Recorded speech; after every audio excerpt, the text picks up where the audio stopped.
आषाढी एकादशी 51 करोड मंदी देवमंदिर पालखी ಬಟ್ಟು ಒಂದಾಗೈದು 50 लाख ಮಂದಿ ಒಂದು ಶಿಲಾಲೆಗೆ ನಡೀತಾರೆ. ಅವ್ರು ಏನಂದ್ರು ಅವ್ರು ಆದೇಶ ಮಾಡಿ ನಡೀತಾರೆ. ಅಂತ ಮಹಾಪುರುಷ ನಮ್ಮ ಊರ ಬಂದಾಗ ಅಂದ್ರೆ ಸೌಭಾಗ್ಯ ಇದೆ, ಭಾಗ್ಯ ಇದೆ, ಸೌಭಾಗ್ಯ ಇದೆ. ಅವರು ಇವತ್ತು ಕೀರ್ತನ್ ನಾವೆಲ್ಲ ಲಾಭ ತಗೊಂಡಿದ್ದೇವೆ. ಆ ಕೀರ್ತನ್ ಭವಿಷ್ಯ ಅರ್ಧ ಮಂದಿ ತಿನ್ನಕ್ಕಿದೆ. ಅವ್ರು ಏನಾದ್ರು ಕೀರ್ತನದಾಗ ಆ ಚರಣ ಪಾದುಕ ದೇವದಿನ ಪಂಢರಪುರ ಆಷಾಢ ಏಕಾದಶಿ ಹೋಯ್ತದೆ. ಅದು ಚರಣ ಪಾದುಕ ನಮ್ಮ ಯಜ್ಞಾಪುರ ಗ್ರಾಮದಲ್ಲಿ ತಂದು ಅದು ಜನಾದೇಶ ಮಾತಾಡೋದು. ಇದಕ್ಕಿಂತ ಸೌಭಾಗ್ಯವಾದ ಏನಾದ್ರೆ ಸಂತ ತುಕಾರಾಮ್ ಮಹಾರಾಜ ಚರಣ ಪಾದುಕ ಅದು ತಕ್ಷಣ ವಿಠೋಬಾ ಅವರೇ ಹಣ ವಿಠೋಬಾ ಭಕ್ತ. ಈ ಕನ್ನಡ ಹೇಳಿದಾಗ ಮರಾಠಿದಾಗ ಹೇಳ್ತೀನಿ ಅರ್ಥ ಹೋಗ್ತೀನಿ. ಯಾಕಂದ್ರೆ ಕನ್ನಡ ಹೇಗೆ ಮಾತಾಡಲ್ಲ, ಎಲ್ಲರೂ ಮಾತಾಡೋಣ, ಹಿಂದಿನೇ ಮಾತಾಡ್ತಾರೆ. ಕನ್ನಡ ಹೊರಡೋಣ, ಅದು ಹೆಂಗೆ ನಾವು ಪ್ರಯತ್ನ ಮಾಡ್ತೀನಿ. और सरी सरी महाराज त्या सोबत मंचवर असेल आपले बसव कल्याण तालुक्याचे कर्मठ दीन दलिताचे नेते, किसान शेतकरी लोकांचे नेते माननीय शरणभैया सलगरे उपस्थित आलेले आहे. त्यांना आज एवढा कार्यक्रम होते महाराज. मी जीवनकडे आपण येणारे कार्यक्रम की एकदा आपला आपला भेटवा, आमच्या सर्वजणी तुमचे भेटवा म्हणून एवढं कर्मठ नेते महाराज की एक सप्टेंबर ऑक्टोबर मध्ये आपल्या आणि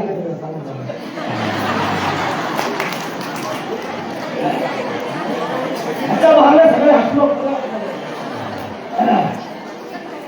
सप्टेंबर ऑक्टोबर मध्ये नव्या विषयाला केअर सिरियस मात्र सप्टेंबर जुलै सप्टेंबरला नॅचरल आपदा बंदी एवढा आपदा एवढा डेंजर खतरनाक आपदा होता. मला आमच्या जीवनकाळामध्ये कष्ट पोहोचले एवढा भयंकर आलं.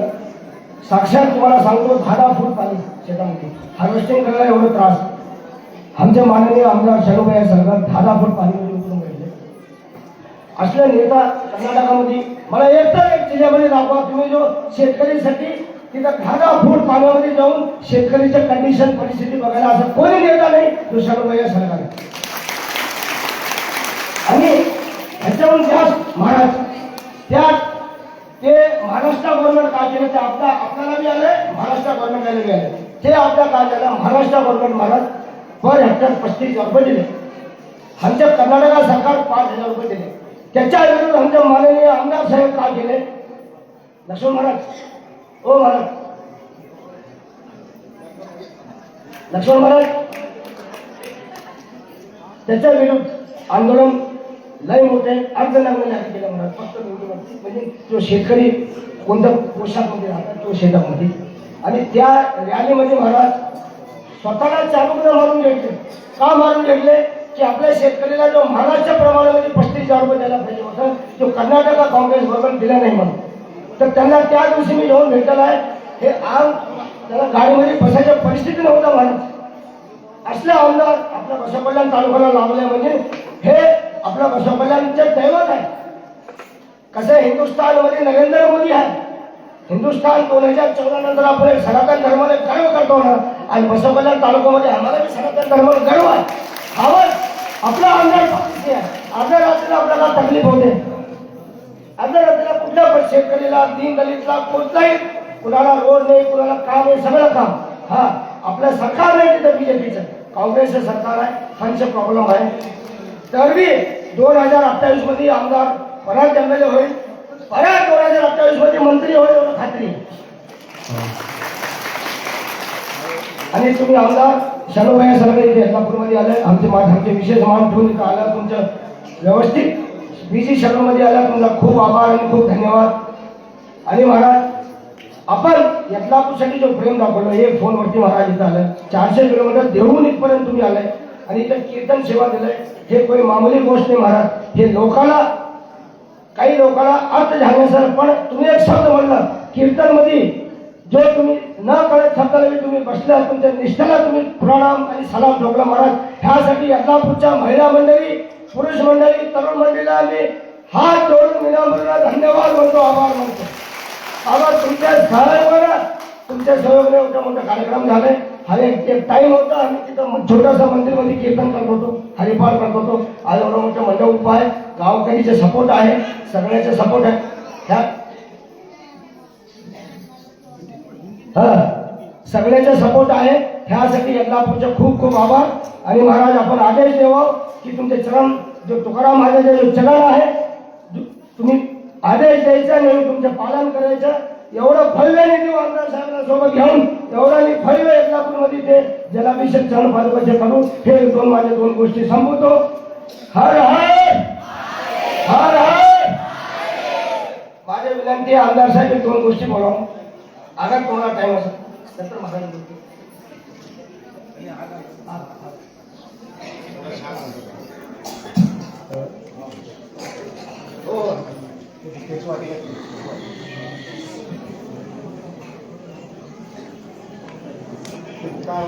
महाराज आमदार व्हायला देवमध्ये आता तुमच्याकडे दर्शनला.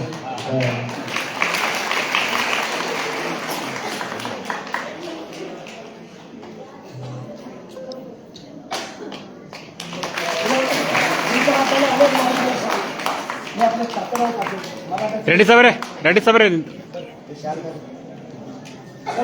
ನಿಂದ್ರಿ ಹಾ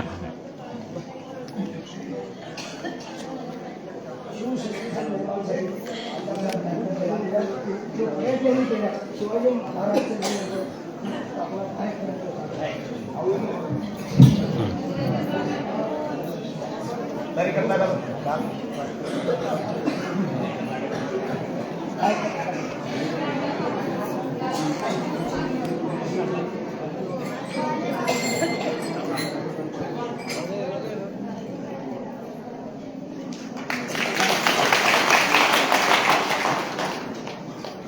ಸರ್ ದಯಮಾಡಿ ಯಾರು ಮತ್ ಇವನ್ ಭಾಷೆ ಇಟ್ಟಂದ್ರೆ ಕುಂದು ಕುಂದು ಸಾಕಾಗ್ಯದ. ಮಾತಾಡಲಿಲ್ಲತ್ತವ ಯಾವ ಹೋಗಿ ಪ್ರಸ್ತಾಪ ತಗೋಬೇಕಂತ ನಾನು ಮಾತಾಡಲ್ಲ. ನಾನು ಮುಂದಿನ ಸಲ ಮಾತಾಡ್ತೀನಿ. 2027 ಬರೋಬ್ಬರ್ 45 ನಿಮಿಷ ಮಾತಾಡ್ತೀನಿ. ಯಲ್ಲಾಪುರ ಗ್ರಾಮದಲ್ಲಿ ಅಖಂಡ ಹರಿನಾಮ ಸಪ್ತಾಹ ಇಂತಹ ಪವಿತ್ರ ಕಾರ್ಯಕ್ರಮದಲ್ಲಿ ಸಹೋದರರಾದಂತ ನಾಗೇಂದ್ರ ರೆಡ್ಡಿ ಅವರು ಹೇಳಿದ್ರು. ಅವ್ರ ದೈವ ಭಕ್ತರು ನಾಗೇಂದ್ರ ರೆಡ್ಡಿ ಅವರು. ನನ್ನ ಜೀವನದೊಳಗೆ ಇಂಥ ದೈವ ಭಕ್ತ ಮನುಷ್ಯಗೆ ನಾನು ನೋಡಿಲ್ಲ. ಈ ರೀತಿ ಮಹಾರಾಜರು ದೇವರ ದೇಂದ್ರ ಸನಾತನ ಹಿಂದೂ ಧರ್ಮ ಪೈಲ ವ್ಯಕ್ತಿ ಇಂಥ ನೋಡಿದ್ ನಾ ಅದೇ 50 ವರ್ಷದೊಳಗ. ಮೊಟ್ಟ ಮೊದಲಿಗೆ ಮಹಾರಾಜರ ಪಾದಗಳಿಗೆ ಭಕ್ತಿಪೂರ್ವಕವಾಗಿ ನಮಸ್ಕರಿಸಿ ಹೇಳಿದ್ರು. ಅವರು ತುಕಾರಾಮ್ ಮಹಾರಾಜರ ಅವ್ರದ್ದು ಆ ಮನೆತನದ ಕುಡಿ ಅವ್ರು ಬಂದು ನಮ್ಗೆಲ್ಲರಿಗೂ ಆಶೀರ್ವಾದ ಮಾಡಿದ್ರೆ ನಮ್ಮ ಬದುಕದೊಳಗೆ ಬದಲಾವಣೆ ಆಗ್ಬೇಕು. ಸಮಸ್ತ ಎಲ್ಲ ಯಲ್ಲಾಪುರ ಗ್ರಾಮದ ಜನರು ಇನ್ನ ಎಷ್ಟೋ ಜನರಿಗೆ ಭಾಷೆದ್ದು ತೊಂದರೆ ಅದ. ಕೆಲವರಿಗೆ ಮರಾಠಿ ತಿಳಿಯಲ್ಲ, ಕೆಲವರಿಗೆ ಕನ್ನಡ ತಿಳಿಯಲ್ಲ. ಈ ರೀತಿ ತೊಂದರೆ ಅದ. ಬರ್ತಾ ಬರ್ತಾ ಅದು ಸರಿ ಹೋಗ್ತಾ ಅದೇ ದೊಡ್ಡ ಸಮಸ್ಯೆ ಅಲ್ಲ. ಇವತ್ತು ಮಹಾರಾಜರು ಬಂದು ಈ ಪವಿತ್ರ ದಿನ ನಿಮ್ಗೆಲ್ಲರಿಗೂ ಆಶೀರ್ವಾದ ಮಾಡ್ಯಾರ. ನನಗೆ 2 ಸಲ ತಾವೆಲ್ಲರೂ ಶಾಸಕನಾಗಿ ಮಾಡಿದ್ದೀರಿ. ನಾನು ಇಷ್ಟೇ ಪ್ರಾರ್ಥನೆಯನ್ನು ಮಾಡ್ತೀನಿ. ನಾನು ದೇವರಲ್ಲಿ ಬರ್ತಕ್ಕಂಥ ದಿನಮಾನಗಳಲ್ಲಿ ಏನು ಹೋದ ಸಲ ನಮಗೆ ಸಿಕ್ಕಾಪಟ್ಟೆ ಮಳೆಯಾಗಿ ನಮ್ಮ ಬದುಕಂಬ ಮೂಡಬಿಟ್ಟಿಯಾಗಿ ಹೋಯ್ತು. ರೈತರು ಎಲ್ಲರೂ ತೊಂದರೆದೊಳಗಿದ್ದೀವಿ. ರೈತ ಕುಟುಂಬಗಳು ಬಹಳಷ್ಟು ಸಂಕಷ್ಟ ಅನುಭವಿಸಿದ್ದು ನಾವಿನ್ನೂ ಯಾರು ಆ ಗಾಯ ಮರೆತಿಲ್ಲ. ಇವತ್ತು ಮಹಾರಾಜರು ಬಂದು ತಮ್ಮ ಪ್ರವಚನ ಮಾಡಿ ಆಶೀರ್ವಾದ ಮಾಡ್ಯಾರ. ಬರ್ತಕ್ಕಂಥ ದಿನಮಾನದೊಳಗೆ ಮತ್ತು ವಿಶೇಷವಾಗಿ ಈ ಭಾಗದ ಈ ನಾಡಿನ ನೆಲೆನಾಡುವ ದೇವರು ಹರಕೂರು ಶ್ರೀಗಳನ್ನು ಬಂದು ನಿಮ್ಗೆ ಆಶೀರ್ವಾದ ಮಾಡ್ಯಾರ. ನೀವೆಲ್ಲರೂ ಮಾಡಿದಂಥ ಶಾಸಕ ನಾನು ಆ ದೇವರಲ್ಲಿ ವಿಶ್ವಗುರು ಬಸವಣ್ಣನವರಲ್ಲಿ ಪ್ರಾರ್ಥನೆಯನ್ನು ಮಾಡ್ತೇನೆ. ಈ ಸಲ ಪ್ರಾರಂಭ ಆಗ್ತಕ್ಕಂಥ ಮಳೆಗಾಲ ಹೋದ ಸಲ ಏನು ರೈತರಿಗೆ ಸಂಕಷ್ಟ ಆಗ್ಯದ ಅದ್ರ 2 ಪಟ್ಟು ಬೆಳೀಲಿ, 3 ಪಟ್ಟು ಬೆಳೀಲಿ, ನಿಮ್ಮೆಲ್ಲರ ಬದುಕು ಹಸನಾಗ್ಲಿ ಅಂತ ಹೇಳಿ ಆ ದೇವರಲ್ಲಿ ಪ್ರಾರ್ಥನೆ ಮಾಡ್ತೇನೆ. ಕೊನೆಯ ವಿಷಯ ಒಂದು ಹೇಳ್ತೇನೆ. ನಾನು ಬಾರ್ ಏನ್ ಹೇಳ್ತಾನಪ್ಪ ಅಂತ ತಿಳ್ಕೊಬೇಡ್ರಿ. ಮಹಾರಾಜರ ಆಶೀರ್ವಾದದಿಂದ ಅನೇಕ ಜನ ಯುವಕರು ಹಿರಿಯರಿದ್ದೀರಿ. ದಯಮಾಡಿ ಎಷ್ಟು ಪುರಾಣ ಪ್ರವಚನಗಳು ಆಶೀರ್ವಾದಗಳು ಎಷ್ಟೇ ಆದ್ರೆ ನಮ್ಮ ನಡೆ ಮತ್ತು ನಮ್ಮ ನುಡಿಯೊಳಗೆ ಬದಲಾವಣೆ ಆಗಿಲ್ಲ ಅಂದ್ರೆ ನಮ್ಮ ಬದುಕು ಯಾವತ್ತೂ ಉದ್ಧಾರ ಆಗಲ್ಲ. ನಾವು विधानसौधादोळगून महाराज मी विधानसौधामध्ये सांगितलं, सरकारला अपील केलं मी, तुम्ही काय करू नका आमच्यासाठी, आमच्या किसानसाठी, आमच्या शेतकऱ्यांसाठी तुम्ही काय करू नका, तुम्ही फक्त दारू बंद करा, सराई बंद करा म्हणून मी सरकारला केलं. ಯಾಕಂದ್ರೆ ನಿಮ್ಗೆಲ್ಲರಿಗೂ ಗೊತ್ತಿರಲಿಲ್ಲ, ಇನ್ನೊಂದು ವಿಷಯ ಬಹಳ ಮಂದಿ ಗೊತ್ತದನಿಲ್ಲೋ, ನಮ್ಮವ್ರು ಏನ್ ಹಿಂದೆ ಕೂತಾರ, ಈಗ ಕೂತಾರಲ್ಲ ಒಂದು 10-20 ಮಂದಿನ ಕುಡಿತಾ ಇದ್ರ, ಯಾರು ಕುಡಿತಿಲ್ಲ ಅಂದ್ರೆ ಬಹಳ ನಿಮ್ಮ ಪಾದಕ್ಕೆ ನಮಸ್ಕಾರ. ಕರ್ನಾಟಕ ಸರ್ಕಾರಕ್ಕ ಒಂದು ವರ್ಷಕ್ಕೆ ದುಡ್ಡು ಎಷ್ಟು ಆದಾಯ ಅದ ಅಂತ ಹೇಳ್ತೀನಿ ನಿಮಗೆ, 50,000 ಕೋಟಿ ಆದಾಯ ಅದ. ಎಷ್ಟು ಕೋಟಿ? 50,000 ಕೋಟಿ ಒಂದು ವರ್ಷಿಗೆ. ನಾವು ಅಣ್ಣತಮ್ಮದೇನು ಕುಡಿತಾರಲ್ಲ ಅದರಿಂದ ಆದಾಯ ಸರ್ಕಾರಕ್ಕೆ 50,000 ಕೋಟಿ. ನಾನು ಯಾಕೆ ಹೇಳಿ ಅವ್ರಿಗೆ ಸರ್ಕಾರಕ್ಕೆ ಅಪೀಲ್ ಮಾಡಿನಂದ್ರ, ನೀವೇನು 2,000 ರೂಪಾಯಿ ಗೃಹಲಕ್ಷ್ಮಿ ಕೊಡ್ಲತ್ತಿರಲ್ಲ ಅದು ನೀವು ಕೊಡ್ಬೇಡ್ರಿ, ಅದರಿಂದ ನಾವೇನು ಬಿಲ್ಡಿಂಗ್ ಕಟ್ಲತ್ತಿಲ್ಲ. ನೀವು ದಾರು ಬಂದ್ ಮಾಡ್ರಿ. ಒಂದು ಮನೆಯಿಂದ ಒಬ್ಬ ಹೆಣ್ಮಗಳ ಕೈಲಿ ನಾನೇ 1,000 ರೂಪಾಯಿ ಸರ್ಕಾರ ದಾನ ಮಾಡ್ಸಕ್ ಹಚ್ತೀನಿ. ಬರ್ಬಾದ್ ಅಲ್ಲಗತ್ತಾವ ನಮ್ಮ ಸಂಸಾರಗಳು, ಬರ್ಬಾದ್. ನಮ್ಮ ಸಂಸಾರಗಳೇ ಒಳ್ಳೆಯದಾಗ್ಯಾವ ಅದರಲ್ಲಿ. ಅದಕ್ಕೆ ದಯಮಾಡಿ ಮತ್ತೆ ಮುಂದಿನ ಸಲ ನಾನು ಟೈಮ್ ತೊಗೊಂಡು ಮಾತಾಡ್ತೀನಿ.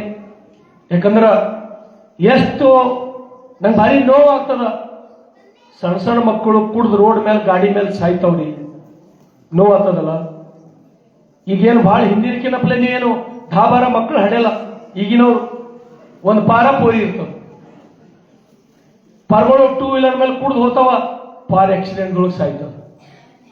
ಹಾಡು ತಾಯಿ ತಂದೆ ಆ ಸುದ್ದಿ ಕೇಳಿ ಹೆಂಗೆ ಬದುಕಬೇಕು ನಾ ಕೇಳ್ತಾ ಇರ್ತೀನಿ. ನಂಗೆ ನೋವು ಆಗ್ತದ, ನಂಗೆ ತ್ರಾಸ ಆಗ್ತದ. ಯಾಕಂದ್ರೆ ಏಕ್ಸೆ ತಿರುಪಲ್ ಹೇಳಿದ್ ನಾನು ಕೇಳ್ಬೇಕು. ಬರ್ಲಿ ನಮ್ಮ ಸರ್ಕಾರ ಮುಂದೆ ಹೇಳೇನಿ, ದಾರು ಬಂದ್ ಮಾಡೇ ಮಾಡ್ತೀವಿ ಅಂತ ಹೇಳಿ ನಾನು. ಅದು ಒಂದು ವೇಳೆ ಬಂದ್ ಮಾಡಿಲ್ಲ ಅಂದ್ರೆ ನಾವು ಏನು ಮಾಡಿದ್ರೆ ನಮ್ಗೆ ಉಳಗಲಿಲ್ಲ. ಅದಕ್ಕೆ ಒಂದೇ ಮಾತು ಹೇಳಿ ನನ್ನ ಮಾತು ಮುಗಿಸ್ತೀನಿ. ಇಂತಿಂತ ದೊಡ್ಡ ಮಹಾರಾಜರಿಗೆ ಕರೆಸಿ ನೀವೆಲ್ಲ ರೊಕ್ಕ ಹಾಕಿ, ನಮ್ಮ ಲಕ್ಷ್ಮಣ ಮಹಾರಾಜರು ಜಾನಾಪುರ್ಕರ್ ಅವರು ಇಷ್ಟು ಇಂಟ್ರೆಸ್ಟ್ ತಗೊಂಡು 500 ಕಿಲೋಮೀಟರ್ ಬಂದು ಇಷ್ಟೆಲ್ಲ ಕಾರ್ಯಕ್ರಮ ಮಾಡಿ ಏನಾದ್ರೆ ಬದಲಾವಣೆ ಆಗ್ಬೇಕಲ್ಲ. ಜನ ಬಿ ಬದಲಾವಣೆ ಆಗೋದು ಬೇಡ, ನಂಗೆ ಬದಲಾವಣೆ ಬೇಕು. ಏನ್ ಬಿ ಬದಲಾವಣೆ ಆಗಿಲ್ಲ ಅಂದ್ರೆ ಯಾಕೆ ಕಾರ್ಯಕ್ರಮ, ಎದುರು ಸಲ ಕಾರ್ಯಕ್ರಮ? ಇಂಥದೊಂದು 9 ದಿವಸ, ಎಷ್ಟು ದಿವಸ ಇದು ಪಾರಾಯಣ? 8 ದಿವಸ ಪಾರಾಯಣ. 8 ದಿವಸ ಪಾರಾಯಣದ ಏನು ನಮ್ಗೆ ಇಂತಿಂತ ಮಹಾರಾಜರು, ಹಾರ್ಕೋಡ್ ಮಹಾರಾಜರು, ತುಕಾರಾಮ್ ಮಹಾರಾಜರ ಪರಿವಾರ ಕೂಡಿ ಇಂತಿಂತವ್ರು ಬಂದು ಎಲ್ಲ ಹೇಳಿ ಮತ್ ಮರ್ದಿನ ಅದೇ ಕಾಯಕ್ ಚಾಲು ಅಂತ ಅದು ಎದುರು ಸೆಲೆಕ್ಟ್ ಮಾಡಬೇಕು. ಇಂಥ ಕಾರ್ಯಕ್ರಮಗಳಿಂದ ನಮ್ಮ ಬದುಕು ಬದಲಾವಣೆ ಆಗಬೇಕು. ದಯಮಾಡಿ ಬಹಳಷ್ಟು ಮಂದಿ ನಿಮ್ ಕೈ ಜೋಡಿಸ್ತೀನಪ್ಪ, ನಿಮ್ ಕಾಲು ಹಿಡ್ತೀನಿ ಎಲ್ಲರಿಗೆ. ಇವತ್ತೆಲ್ಲೇ ನಿಂತು ಮಹಾರಾಜರ ಪಾದಕ್ಕೆ ಮುಟ್ಟಿ ನಾನು ನಾಳೆ ಹಿಡಿದು ಗುಟ್ಕಾ, ತಂಬಾಕ್, ಸಿಗರೇಟ್ ಸೇರಲ್ಲ, ಆ ಚರಾಯಿಗೆ ನಾನು ಮುಟ್ಟಲ್ಲ, ಪ್ರಮಾಣ ಮಾಡ್ರಪ್ಪ, ಪ್ರಮಾಣ ಮಾಡಿ ನಿಮ್ ಕಾಲು ಹಿಡ್ತೀನಿ. ಇನ್ನ ಏನಲ್ಲಿ ನಾನು ಬೇಕಾದ್ರೆ ಬಂದು ಸಾಷ್ಟಾಂಗ ನಮಸ್ಕಾರ ಹಾಕಂದ್ರೆ ಹಾಕ್ತೀನಿ. ಆ ಗುಟ್ಕಾ ಅದ್ರ ಮೇಲೆ ಬಂದಿರ್ತಾರೆ ಕ್ಯಾನ್ಸರ್ ಆಗಿದ್ದು ಒಂದ್ಸಲ ನೋಡ್ರಿ. ಅದು ಆ ಗುಟ್ಕಾ ಚೀಟಿ ನೀವು ನೋಡ್ರಿಲ್ಲ, ಅವು ನಿಮ್ಮ ಮನೆಯವ್ರು ಕಿಸೆಗಳು ಚೆಕ್ ಮಾಡಿ, ಕಿಸ್ದಾಗ ಇಟ್ಟಿರ್ತಾವ, ಅದ್ರ ಮೇಲೆ ಕ್ಯಾನ್ಸರ್ ಆಗಿದೆ.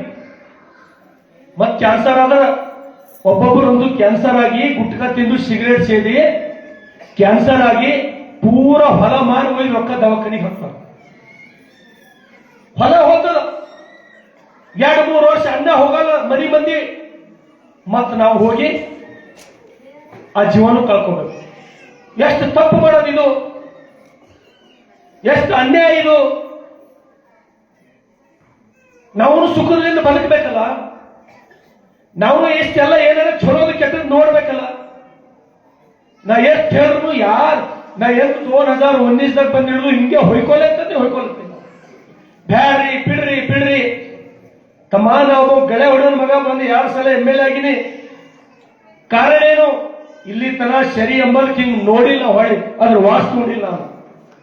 ಅದಕ್ಕೆ ಒಯ್ದು ನೀವು ಕುಡಿಯೋ ಸರಿ, ನೀವು ತಿಂಬ ಗುಟ್ಕ ಸಿಗರೇಟ್ ನೀವು ಒಯ್ದು ಹಂದಿ ಏನಿದ್ರೆ ಹಂದಿನೂ ಮುಟ್ಟಲ್ಲ. ಇದೇ ಯಾವ ಭಾಷೆದಾಗ ಹೇಳಿ ನಿಮ್ಗೆ ನಾನು ಹಂದಿ ತಿಂದ್ರೆ ತಿನ್ರಿ ನೀವು ಅಂದ್ರೆ ಹಂದಿಕ್ಕಿಂತ ನಾವು ಖರಾಬ್ ಇದ್ದೇವ ನಾವು. ಅದಕ್ಕೆ ಕನಿಷ್ಠ ಬದುಕ ನಮ್ಮದು. ಹೊಲಸಿದ್ದಕ್ಕಂದ ಹಂದಿ ನೀವು ಹಟ್ಟಿಗೆ ಹಾಕೋದು ತಿಂಬಲ್ಲ. ತಿಳ್ಕೊಳ್ಳಿ ಒಂದು ಸ್ವಲ್ಪ ದಯಮಾಡುವ. ನೀವೆಲ್ಲ ನನಗೆ MLA ಮಾಡಿರಿ, ನಾನು ನಿಮ್ಮ ಋಣದಾಗಿದ್ದೀನಿ. ನಿಮ್ ನಂಗೆ ಏನು ಮಾಡ್ಲಕ್ಕಾಗಲ್ಲ. ಏನು ಗುಡಿ ಮಾಡ್ಯಾನೋ, ರೋಡ್ ಮಾಡ್ಯಾನೋ, ಮತ್ತೊಂದು ಮಾಡಿನೋ ನೀವು ನಿಮ್ಮ ಮಕ್ಕಳಿಗೆ ದುಶ್ಚಟ ಮಾಡ್ಲಕ್ ಬಿಟ್ರಿ, ನೀವು ಕಣ್ಣೀರ್ ಹಾಕ್ತೀರಿ ಸಾಯತನಕ ಕುಂತು. ಯಾವ ಕಾರಣಕ್ಕೂ ಬಿಡಬಾರ್ದು, ಯಾವ ಕಾರಣಕ್ಕೂ ಬಿಡಬಾರ್ದು. ಒಂದು ಆಂದೋಲನ ಪ್ರಾರಂಭ ಆಗ್ಬೇಕಿದು. ಈ ದುಶ್ಚಟದ ವಿರುದ್ಧ ನಮ್ಮ ಮನೆಯಲ್ಲಿಂದೇ ಚಾಲು ಆಗಬೇಕು ಫಸ್ಟ್. ನೀವು ನೋಡಿದ ಅಂತವ್ ಎಷ್ಟು ಉದಾಹರಣೆಗಳು ಎಂತೆಂಥವ್ರಿಗೆ ನಾವು ಕಳ್ಕೊಂಡಿದ್ದೀವಿ ಅಂತ ಹೇಳಿ. ಅದಕ್ಕೆ ದಯಮಾಡಿ ಏನಪ್ಪ ಇಷ್ಟು ಹೇಳ್ತಾನೆ ಅಂತ ಹೇಳಿ ತಪ್ಪು ತಿಳ್ಕೊಬೇಡ್ರಿ. ಅದರಿಂದ ಅನುಭವಿಸ್ತಕ್ಕಂಥ ಸಂಕಷ್ಟಗಳು ನಾ ದಿನ ನೋಡ್ತೀನಿ. ಅದಕ್ಕಾಗಿ ನನ್ಗೆ ತ್ರಾಸ ಆಗ್ತದೆ. ಎಷ್ಟು ಪರ್ಗಳು ಒಂದೊಂದು ನೋಡ್ಲಕ್ಕೆ ಹೀರೋ ಇದ್ದಂಗಿರ್ತಾವ. ಅವು ಗುಟ್ಕ ತಿಂದು ಕುಡಿಯೋದಾಗ ವರ್ಷ 2 ವರ್ಷಕ್ಕೆ ಕುಡುಂಬನೇ ಅವ್ರ ಮೋತಿವಿ ನೋಡ್ಬೇಕನ್ಸಲ್ಲ. ಆ ರೀತಿ ಎದಕ್ ಬೇಕಪ್ಪ? ಅದಕ್ಕೆ ಮಹಾರಾಜರ ಮೇಲೆ ಪ್ರಮಾಣ ಮಾಡಿ ಒಳ್ಳೆ ತಿಂದ್ರಿ, ಒಳ್ಳೇದು ತಾಯಿ ತಂದಿ ಆ ಕುಡಿಯೋ ರೊಕ್ಕದಾಗ ನೀವು ಏನು ಬೇಕಾಗಿದೆ ಎಂಜಾಯ್ ಮಾಡ್ಬೋದು. ಹೈದರಾಬಾದ್ ಹೋಗ್ರಿ, ದೊಡ್ಡ ಮಾಲ್ ಹೋಗಿ ಪಟ್ಟಿ ಖರೀದಿ ಮಾಡ್ರಿ. ಇವತ್ತು ಹಡ ತಾಯಿ ತಂದಿಗೆ ಒಂದಿನಾಳೆ ಹೋಗಿ ಹೈದರಾಬಾದ್, ಬೆಂಗಳೂರು, ಬಾಂಬೆ ಯಾರೇ ತೋರಿಸಿರಪ್ಪ ಇದ್ರಾಗ ಯಾರೇ ತೋರಿಸಿರಿ. ಅದಕ್ಕೆ दयमाडी महाराज मी 2023 मध्ये महाराज मला मराठी बोलायला जरा येत नाही महाराज, पक्का जर भीती वाटते बोलायला. मी माझा मतदारसंघाचा 5000 लोकांना घेऊन मी बेंगळूर बघितलं महाराज. 5000 लोकांना मी बेंगळूर 5000 5,000 ಮಂದಿಗೆ ನಾನು ಇಲ್ಲಿ ಬೆಂಗಳೂರು ವಿಧಾನಸಭಾ ತೋರಿಸಿ ನಾನು 5,000 ಮಂದಿ. ನಾನು ಹೇಳೋ ತಾತ್ಪರ್ಯ ಇಷ್ಟೇ, ನಾ ಏನು ಥೋಡಿ ಕೆಲಸ ಮಾಡಿಲ್ಲ. ನೀವೇನು ಸಂಗೊಳ್ಳಿ ರಾಯಣ್ಣನಪ್ಲೆ, ಭಗತ್ ಸಿಂಗ್ನಪ್ಲೆ ಈ ದೇಶಕ್ಕೆ ನೀವು ಜೀವ ಕೊಡೋದು ಬೇಕಾಗಿಲ್ಲ. ಯಾರು ನೀವೇನು ಬೇಕಾಗಿಲ್ಲ. ಈ ದೇಶಕ್ಕೆ ಹರವಲಿ ನರೇಂದ್ರ ಮೋದಿ, ಅಮಿತ್ ಶಾ ಇದಕ್ಕೆ ಗಟ್ಟಿ ನಿಂದಿಸಲ್ಲ. ನೀವು ಬರೀ ಚಂದ ಇರ್ಬೇಕಾಗ್ಯದ ಅಷ್ಟೇ. ಚಂದ ಇರ್ಬೇಕು, ನಿಮ್ ತಾಯಿ ತಂದೆ ದೇವರು ಅಂತ ತಿಳ್ಕೋಬೇಕು ಅಷ್ಟೇ ಕೆಲಸ ನೀವು ಮಾಡಿದ್ರ. ಇಂಥ ಪಾರಾಯಣ ಇಷ್ಟೆಲ್ಲ ನಾಗೇಂದ್ರ ರೆಡ್ಡಿ ಹಿಂದಿಂದ ದೊಡ್ಡ ಮಹಾರಾಜರು ಕರೆಸಿ ಅವ್ರಿಗೆ ಏನಕ್ಕೆ ಬೇಕಾಗಿರ್ಬೇಕಪ್ಪ ಈ ಹೆದರಾಗ ನಿಮ್ಮ ಸೆಲೆಕ್ಟ್. ನನ್ನ ಊರು ಉದ್ಧಾರ ಆಗಲಿ, ನನ್ನ ಊರಲ್ಲಿ ಚಲೋ ಆಶೀರ್ವಾದ ಸಿಗ್ಲಿ, ನನ್ನ ಊರಲ್ಲಿ ಹೆಣ್ಮಕ್ಳು ಬದುಕು ಬಂಗಾರ ಆಗ್ಲಿ, ನಿಮ್ ಬಾಳೆ ಹಸುನಾಗ್ಲಿ ಅಂತೇಳಿ ಇಷ್ಟೆಲ್ಲ ಜನ ಮಾಡ್ಲತ್ತಾರ. ಹಾಗಾಗಿ ನಿಮ್ಮೆಲ್ಲರ ಕನಸು ನನಸಾಗ್ಲಿ, ದುಶ್ಚಟದಿಂದ ಹೊರಗೆ ಬರ್ರಿ ಅಂತ ಹೇಳಿ ಮತ್ತೊಂದ್ಸಲ ನಿಮ್ಮ ಪಾದಕ್ಕೆ ನಮಸ್ಕಾರ ಮಾಡಿ ನನ್ನೆರಡು ಮಾತು ಮುಗಿಸ್ತೀನಿ. ಧನ್ಯವಾದ. ಇದುವರೆಗೆ